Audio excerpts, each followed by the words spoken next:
아멘. 하나님의 말씀은 마태복음 15장 31절부터 33절까지의 말씀입니다.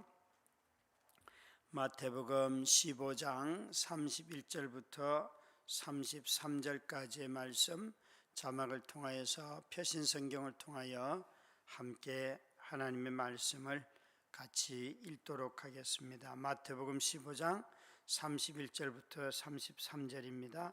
말 못하는 사람이 말하고 장애인이 온전하게 되고 다리 저는 사람이 걸으며 맹인이 보는 것을 무리가 보고 놀랍게 여겨 이스라엘의 하나님께 영광을 돌리니라. 예수께서 제자들을 불러 이르시되 내가 너희 무리를 불쌍히 여기노라.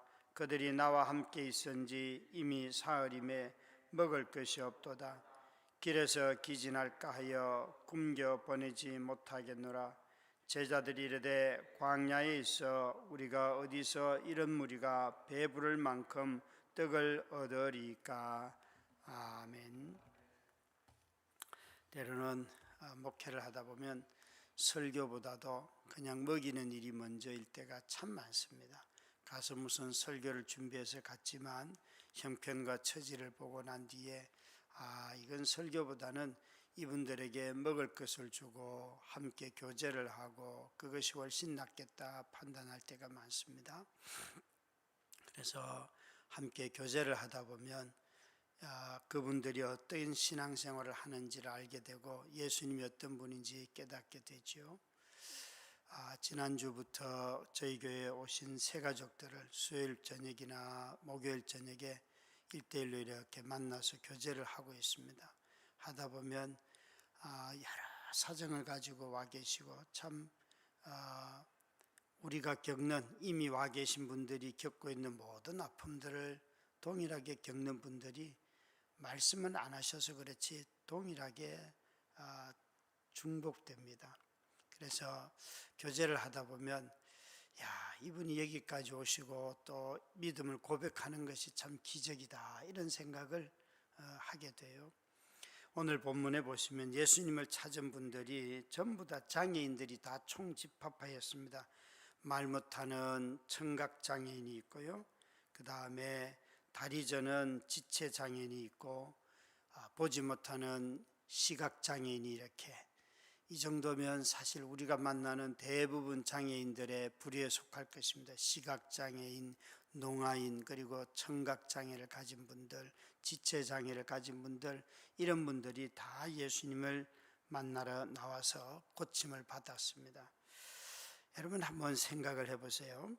이 병에 고침받는 것하고 굶주려 죽는 것하고 고침을 받았으면 그 다음에 가서 일을 해서 먹고 살만하고 해야 되는데 바로 그 다음 구절이 그들이 광야에서 병은 고쳤지만 굶어 죽게 생겼다. 여러분 둘 중에 어느 걸 고치는 게 어느 걸 해결하는 것이 낫겠습니까? 인생을 읽다 보다 보면 참 장애를 가지고 있으면 장애를 고치는 게 100번 낫지요. 그렇게 생각을 해요. 그러나 고치고 난 뒤에 찾아오는 배고픔은 또 어떡하실래요? 우리 인생을 너무 쉽게 마치 몸만 건강하면 다 먹고 살아라고 말하지만 몸 건강한데 먹고 살기가 녹록하지가 않으시죠. 또 아프다고 하여서 다 죽는 것도 아니고 분명히 어떤 과정을 통해서 다 먹고 사시는 분들이 정말 많습니다. 삶을 단편적으로 보면 여기 있는 사람들은 참 행복할 것 같다고 생각을 해요. 병을 낳았으니까, 장애를 고쳤으니까. 그러나 그 다음 구절이 하는 말은 그들이 먹을 것이 없다. 예수님과 함께 있는데도 사흘씩이나 지금 굶은 상태다. 어떻게 이런 일들이 사흘 동안 굶주리고 있는 것을 예수님이 몰랐겠습니까? 다 알았죠. 아는데도 불구하고 그냥 굳이 상상을 한다면 이렇게 많은 장애인들을 고치는데, 한 사람 고치는데 굉장한 시간이 들었나 보죠. 그 사람들 하나하나 고치느라고 잊고 지내다가 이미 사흘임에 먹을 것이 없도다 말씀을 하시는데, 참 여러분 예수님과 함께 장애를 고쳤음에도 불구하고 먹을 것이 없는 자리에 내가 있다면 여러분들은 그런 고침받은 것에 대해서 감사가 나오겠습니까? 아니면 화를 바락바락 내면서 왜 장애를 고쳐주셨는데 사람을 굶깁니까? 라고 말씀하실까요? 저는 이 행간에서 읽혀지는 게 32절에 보시면 예수께서 제자들을 불러 이르시되 내가 무리를 불쌍히 여기노라. 그들이 나와 함께 있은지 이미 사흘임에 먹을 것이 없도다. 길에서 기진할까 하여 굶겨보내지 못하겠노라. 예수님이 이전에 5천 명을 먹인 적이 있죠. 그때는 제자들이 나와서 예수님에게 지금 해가 저물어 갑니다. 그러니까 그것은 하루가 지나지 않을 때 일어난 일이에요. 하루가 지나지 않을 때에 그 예수님을 쫓아온 무리들을 보면서 아니 예수님 이들이 지금 하루가 지났는데 먹을 것이 없습니다 라고 제자들이 말하였더니만 예수님이 이들에게 너희가 먹을 것을 주라 그렇게 하셔서 물고기 5개 보리떡 2개를 가지고 오병이어의 기적을 행하였지요. 그때는 제자들이 묻고 제자들이 냈어요. 그런데 오늘 본문을 보시면 예수께서 제자들을 불러 이르시되 내가 무리를 불쌍히 여기노라. 여기 불쌍하다는 것은 굶주렸다는 뜻이죠. 그들이 나와 함께 있은지 이미 사흘임에 먹을 것이 없다. 아마 제자들이 이전 경험을 생각하면서 예수님에게 먹을 거 없습니다 이런 얘기도 하지 않고 가만히 기다리지 않았을까 생각하게 되고요. 병을 고치고 또 장애를 낳은 사람들은 누구도 자신들의 굶주림에 대해서 말도 하지 않고 예수님한테 아마도 또 다른 장애인들, 또 다른 질병에 걸린 사람들 저 사람도 고쳐주세요 이렇게 말씀을 드렸을 수도 있어요. 여기에 주도적으로 예수님께서 그들의 굶주린 것을 보시고 먼저 말씀하시잖아요. 이들이 너무 기진하여서 이미 사흘 동안이나 먹을 것이 없이 나와 함께 있는 것을 너무 좋아해서 만약 돌려보낸다면 길에서 굶어 죽을 것 같다 이렇게 말씀을 하죠.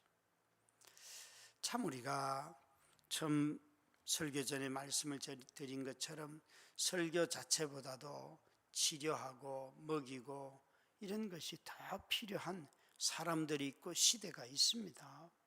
오늘 이 시대에 말하는 설교자들을 통하여 받는 은혜는요 다 신자들입니다. 오래 믿은 사람들이 다 좋은 설교자 찾습니다. 설교 잘하는 사람 찾습니다.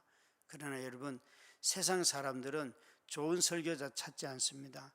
자신들의 굶주림의 문제를 해결해 주고 또 자신들의 장애를 함께 해줄 사람을 찾고 도와줄 사람들을 찾지요.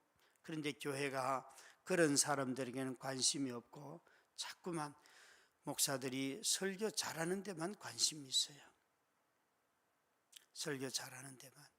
예수님이 오셔서 하신 말씀들을 가만히 보시면 물론 예수님은 설교를 하셨죠. 산상수훈처럼 길게도 하시고 짧게도 하시지만 그러나 주된 사역은 가르치고 또 먹이고 치료하고 다니면서 복음을 전하고 저는 오늘날 목회를 하는 한 사람으로서 가르치고 치료하고 전도하고 이 3가지 일들을 나는 제대로 하는가 이런 질문을 제게 한다면 저는 너무 이 일들에 있어서 부족해요. 전도하러 다니는 일들은 별로 없어요. 그냥 어쩌다 찾아오는 사람이나 또 우리 성도들과 관련되어서 오는 사람들 설교를 통하여 전도했다. 설교는 가르침이지 전도 자체는 아니겠죠. 전도 설교를 제일 어려워해요. 뿐만 아니라 병을 고치는 거 저는 제 손으로 일시적으로 병이 나은 사람들은 들어있으나 그 일이 주된 사역이 되지 않았어요. 또 그런 능력도 없어요. 오늘날도 많은 성도들이 아픔을 겪고 오랜 고통을 겪어가는데 저 자신에게는 예수님 믿으면 병이 낫는다 이런 확신들이 별로 없어요. 누가 낫습니까? 물으면 글쎄다 이렇게 말을 하지 어떤 확신을 가지고 절대적으로 반드시 당신에게도 낫는 일이 일어납니다 이런 얘기를 저는 잘 안 해요. 보니까 안 해요. 그것이 예수님이 못 고친다는 뜻은 아니에요. 저는 예수님이 충분히 고치시지만 지금 이때에 여기서 일어나게 하실 거라고는 나는 확신이 없습니다. 큰 대형 교회를 하시는 분들은 제가 볼 때 이런 확신들이 가득해요. 저 소강석 목사님도 보니까 그냥 그렇게 말씀을 한다 그러더라고요. 장모님이 기도원 하시는데 그 교회 장로 되신 분들은 사업이 어렵거나 하면 딱 찾아간대요. 가서 이번에 사업이 이렇게 될 줄 믿습니다 선포하고, 물론 안 되는 사람도 있잖아요. 된 사람들이 있는데 된 사람들은 갖다 돈을 그 다음에 엄청나게 갖다 바친대. 내가 너 기도해서 그분들의 마음속에 내가 기도해서 당신이 된 거라는 이런 확신을 주다 보니까 엄청난 카리스마가 있어요. 그래서 교회를 어마어마하게 크게 지었잖아요. 저는 카리스마가 크게 나타나지 않는 한 교회 짓기는 어렵다고 생각해요. 그건 성도들이 별로 설득을 당하지도 않고 오히려 우리 교회 같은 데는 건물 리모델링 합시다 이런 얘기만 해도 다들 똑똑하셔가지고 이걸 왜 리모델링을 합니까? 라고 말씀하시지 별로 동의를 하지 않아요. 저는 제가 이게 지혜가 없었구나 라는 생각들을 하게 하는 지점이, 이런 부분들은 제가 너무 미숙했구나 하는 것을 깨닫고 있어요. 어떻게 하면 성도들을 설득하여서 이 지역의 사람들이 이 공간을 마음껏 쓸 수 있는 그런 아주 공간으로 잘 만들어서 지역 선교를 해야 하고, 불신자들이 이곳에 와야지, 또 우리가 불신자들을 찾아가야지만 그들이 우리와 만나고 복음을 전할 수 있죠. 그런 치유의 사역, 먹이는 사역이 절대적으로 필요한 것입니다. 어제 기다리 사역 1년 보고를 받으러 멘토하시는 선생님들과 또 청소년 공릉 청소년 문화센터에 저와 유동균 목사님과 지역교회 연합 목사님 임원들이 함께 갔어요. 지금 11명의 멘토들이 계시는데 거의 대부분의 분들이 9분이 거의 다 학교 선생님들이세요.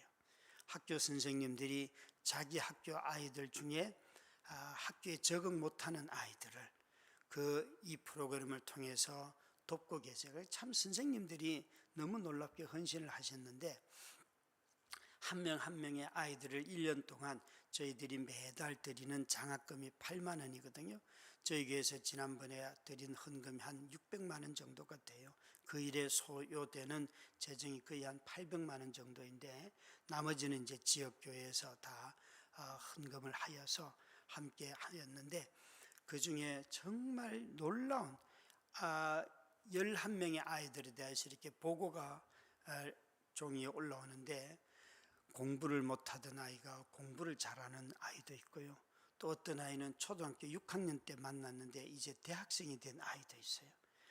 대부분 편모이거나 이혼을 했거나 아니면 가정에서 폭력을 겪거나 눈도 못 맞추고 학교에서 왕따를 당하거나 대부분 그런 아이들이에요.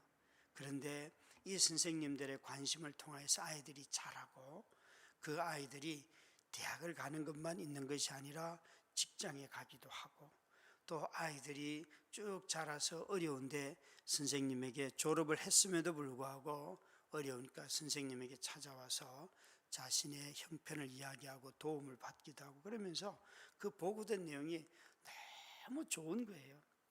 한 아이는 우리 유동규 목사님이 돌보는 아이가 있는데, 아이는 무려 몸무게가 120kg 나가는, 그러니까 이 아이는 문제가 있는 거죠. 그런데 아이가 너무 컴퓨터를 잘하고 게임도 잘하고 하는데, 유 목사님이 워낙 부침성도 있고 사람이 좋아서 가서 이 사람하고 이렇게 대화를 하는데 자기가 처음 만날 때 뭔 얘기를 하나 했는데, 아이가 막 핸드폰 조작도 잘하고 그래서 나 그거 할 줄 모른다, 네가 좀 해줘라, 그렇게 해서 했더니만 아이가 너무 기쁘게 자기가 뭔가 할 수 있는 어떤 가능성을 본 거예요. 그래서 이 아이는 경기기계공고에 가서 그 전자학과에 갔다는 거예요. 그런데 이 아이를 처음 만난 것이 사실은 1년 반 전이거든요. 1년 남짓 했는데 이 아이가 그 짧은 시간에 애가 변해가지고 학교에 가서 너무 자기의 꿈이 생기고 나는 이런 거 할 겁니다 라고 했다는 거예요. 여러분, 우리 성도님들이 내는 헌금을 가지고 한 아이에게 8만 원씩 이렇게 매달 8만 원씩 주는데, 그것은 주는 방식은 선생님들이 알아서 2달을 모아서 16만 원을 주든지 아니면 뭐 매주 조금씩 주든지, 그거는 아이의 필요에 따라서 하시고 우리에게는 영수증 필요 없습니다. 이것은 그냥 서로 신뢰하고 선생님들이 마음껏 쓰시면 좋겠습니다. 저희가 그렇게 말씀드렸거든요. 이걸 가지고 영수증을 첨부한다 그러면 이게 무슨 관공서도 아니고 우리가 그 정도 신뢰는 할 수 있습니다 라고 이제 맡겼는데, 선생님들이 너무 고마워하는 거예요. 그래서 선생님들이 우리가 좀 더 사람을 찾을 테니까 올해는 좀 더 늘려보실 수 있겠습니까? 이렇게 말씀을 하시더라고요. 그래서 예, 할 수 있는 한 늘리십시오. 하여튼 저와 우리 임원들이 재정을 가져오는 것은 열심히 해보겠습니다. 그렇게 말씀을 드렸는데, 저는 이 작은 일을 통해서 뭘 깨닫는가 하면, 세상은 그 중에 어떤 아이는 믿는 아이도 있고 안 믿는 아이도 대부분이죠. 근데 선생님들은 한 절반 정도는 또 믿으시더라고요. 그래서 이런 일들을 통해서 세상이 달라지고 이 지역에 아이들이 변하는 거잖아요. 아이들이, 여러분, 이런 사랑을 받아본 아이들이 있다는 것이 얼마나 사회가 안정이 됩니까? 사랑을 받지 못하고 자라는 아이들이 많은 사회가 미래가 불안한 것이지, 공부 잘하는 아이들이 있다고 사회가 안정되는 게 아니에요. 사랑을 받아보고 사랑을 나눌 줄 아는 아이들이 자라는 사회가 안정적인 사회이고, 이 공릉동이 그렇게 변하는 거예요. 그렇게 변하는 거예요. 정말 너무 그 중에 한 분 선생님이 이제 제가 만나기로 약속을 했는데, 그분이 이러는 거예요. 목사님, 공릉동은 너무 좋은 동네입니다. 이 동네는 삭막함이 없습니다.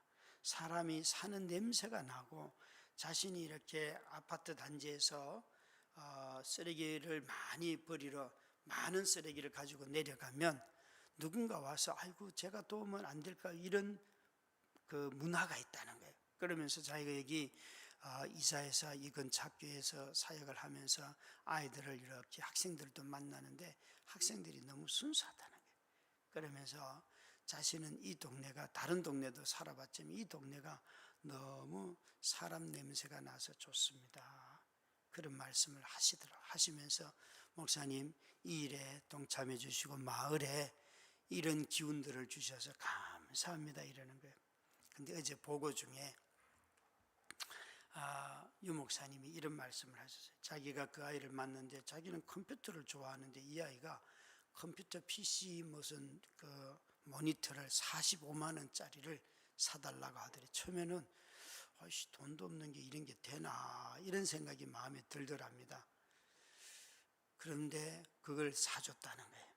사주면서 내가 참 긍휼이라는 게 항상 내가 뭔가를 통제하려고 하는구나 라는 것을 깨달았다는 거예요. 여러분, 우리가 가만히, 우리 주님도 우리의 필요를 아시지만 여기에 사람들을 먹이는 일을 하시면서 그들의 치료도 하시고 하셨지만, 가장 중요한 것은 제자로서의 삶은 다른 사람들을 신실하게 먹이는 삶이에요. 이 삶들을 기억하시고 오늘도 가족을 먼저 먹이시고, 또 주변에 울고 있는 사람들이 있거들랑, 굶주리는 사람들이 있거들랑 따뜻한 눈길 한번 주시고, 또 형편이 되거들랑 내가 먹는 거 조금이라도 나눌 수 있는 저와 여러분 다 되시기를 주의 이름으로 축원합니다. 기도하겠습니다. 하나님 아버지, 같이 우리 합심하여서 공동 기도문을 같이 읽도록 하겠습니다. 좋으신 하나님, 오늘도 은혜와 긍휼을 바라며 나아갑니다. 하나님의 은혜가 우리의 믿음보다 더 크시기에 자비를 구하며 삶을 드립니다. 우리의 입에서 거룩한 언어를 사용하게 해 주시옵소서. 주님을 대하듯 자녀를 섬기며 세상이 주는 꿈이라는 감옥에 아파하는 아이들을 위로하고 바르게 인도하는 부모 되게 하옵소서. 비전을 구하는 청년들의 길을 열어주시며 세상을 섬기는 꿈을 갖게 하소서. 주님, 온 가족 수련회를 준비케 하심을 감사합니다. 꾸려진 준비팀들에게 은혜와 건강을 허락하여 주소서. 장소를 구하고 프로그램을 세우고 추진할 때 지혜를 주시옵소서. 준비된 은혜의 자리에 온 성도들이 모일 때 하나님 나라를 경험케 하옵소서. 예수님의 이름으로 기도드립니다. 아멘.